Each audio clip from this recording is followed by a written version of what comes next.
How to fix Claude Code 429 rate limit error. The common fixes are to wait a few minutes. Claude returns a retry after value when the limit is reset. Heavy usage, long chats, or multiple Claude sessions can trigger it. Second, reduce context size. Large conversations use huge token counts because Claude resends the entire chat history each request.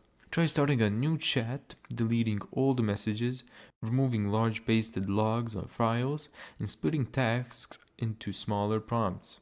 This is one of the biggest causes of 429s. Third is stop multiple Claude Code instances. If you have several terminals or workspaces running Claude Code at once and they all share the same API quota. Fourth, upgrade your Anthropic tier. Low API tiers have strict TPM RPM limits.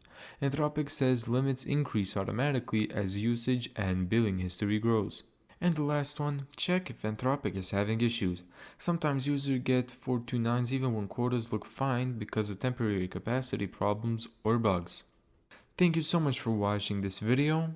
If you found this tutorial helpful, make sure to give it a thumbs up and subscribe. And as always, see you in the next video.